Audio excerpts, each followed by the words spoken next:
before I became a mom, I feel like I've always wondered how I would teach or protect my toddler, because I watch like a lot of thrillers, crime movies, and they really put me in a state of paranoia even before I had a child.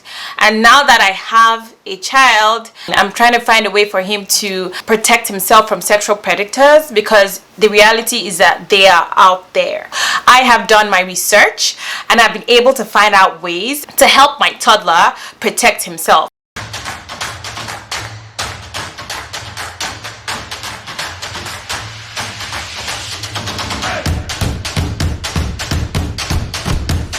First thing I would say is to teach your toddler the body parts by name.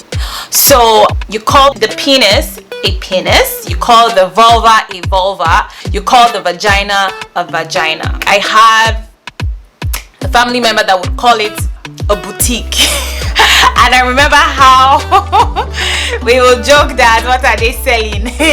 So don't go around calling it like a different name, because what research shows is that it kind of makes your child link the private part to shame. And so when you link it to shame, it seems like something they shouldn't talk about, something they're not able to share. With Suyi, when we're having bad time, when he's pointing to his shoulder, he's pointing to his penis, and he would call it the actual word penis. So I don't even think he realizes it's anything special actually. And I'm like, okay, that's good. One take, let's keep moving. Okay, so I've taught him his body part. He knows not to be ashamed of it. What's the next step? So the next step would be consent. Now what this means is that when grandma comes, do not say, go give grandma a hug. You tell your toddler, do you want to give grandma a hug? So this gives your child some sense of ownership to their body, and they know they have a right to say no if an adult wants to do anything to them. So being that you can't communicate this with words, you can communicate this with actions. And when your child says no, you say, okay, no hug. That's good. Good job owning your body. So I've been trying to do that a lot recently. I know I've been guilty of telling Suyi, oh, go be nice, go give auntie a hug and stuff like that. Recently I've tried to take a step back. Even with us, do you want to give mommy a kiss? Do you want mommy to kiss your forehead? Do you want mommy to kiss your cheeks? That's what I do now. I try to also take consent, being that every other adult would need to take a consent with him, and he knows he can say no, and I let him know it's okay to say no. Now the next step, I would say, if for any reason anything happens to your child, you want your child to be able to communicate this to you.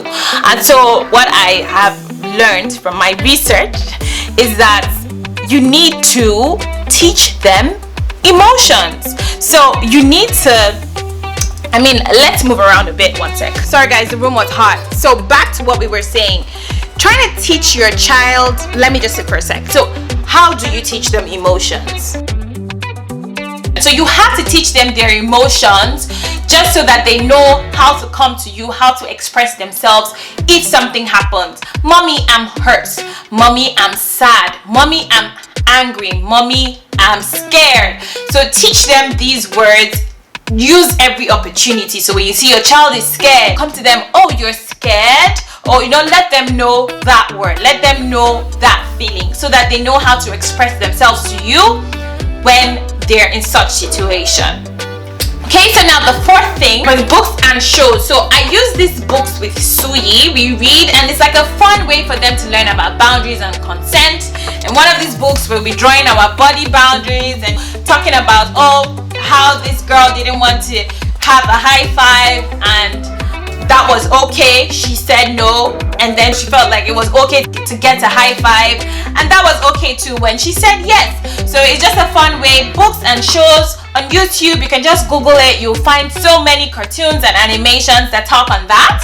So definitely, I think that that's really a really fun way that they subconsciously get sensitized about things like this. Finally, the most important thing is do not overreact with your child. So when your child brings something to you that they did wrong, they bring something that shouldn't be in their mouth, you see it in their mouth, and they're bringing it to you, put it in your hand, or they're holding a knife, you know, or something silly. Do your best. I mean, I hold the African parent in me, and I hold it in, and then I commend him. Good job, Suyi, for bringing that to mommy. Good job. But you have to be careful. This can cut you. This can hurt your tummy. This can, you know, whatever this could cause. I let him know the harmful effects of being with this item and why he shouldn't be with it, like a reminder. But I do not overreact, just because with molestation or anything of that sort, predators can tend to make your child or your children feel at fault. So when they feel like they did something wrong, and every time they've done something wrong and they've come to you and you've overreacted, they are most likely 100% not going to come to you when something like that happens. And especially for toddlers, it's so important, because it's going to be hard for you to break it down that, oh, I'm overreacting because, not because you did something wrong, just because I'm upset. It's too much. They wouldn't get that. They only can do 1 + 1 = 2, which is you come to mommy when you do something wrong, mommy is mad. That's it. So yes, do not overreact. And yeah, that's pretty much my tips for consent and sex education with your toddlers. And if you liked it, remember, my people, like, subscribe, hit the notification bell, let YouTube know you love this video so that they keep suggesting my video. Thank you all for watching, and God bless.